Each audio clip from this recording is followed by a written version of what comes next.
Ever pondered the intricacies of a SCF 3.0 launch? What if we were to unpack this complex process, making it as simple as pie? In the next 3 minutes, we will do just that. Before that, subscribe to this channel and hit the bell icon to stay updated. Imagine a market launch beginning outside China, with the potential to expand into the Chinese market still up in the air. A company brimming with positivity, eager to learn, and swift to replicate market success. Now picture this company expanding into over 40 countries within a year, each with their own unique market strategies, tailored to their cultural diversity. This is the first step of a SCF 3.0 launch. Next, the company introduces a private fund through its FinSwap platform. They issue their own currency with an initial supply of 10 billion, each priced at a single US dollar. This integrates with the public chain ecology, laying the foundation for a Nasdaq listing by 2025. The SCF 3.0 system is built on consensus economics, aiming to establish a robust fan economy.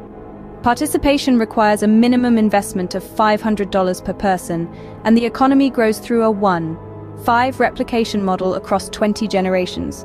This creates a wealth of data. Bonuses come in the form of referral and organizational bonuses. 60% for referrals and 20% for organizations, with specific level percentages announced in due course. 10% is set aside to replenish the FTC bottom pool and cover operational costs. All transactions are in USDT. Referral bonuses are instant, while organizational bonuses are settled daily.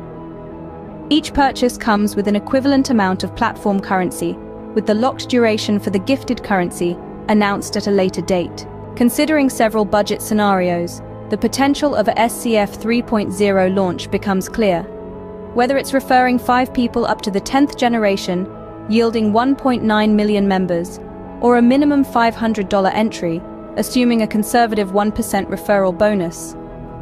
Even if just 1% of the 60 million members from 1.0 transition to 3.0, the resulting funds for the FTC bottom pool and SCF repurchase could align perfectly with the company's model. In conclusion, a SCF 3.0 launch can efficiently absorb the 1.0, 2.0 market bubbles and accelerate returns for members. So next time you hear about a 3.0 launch, you'll know exactly what's happening behind the scenes. That's the power of knowledge, simplified.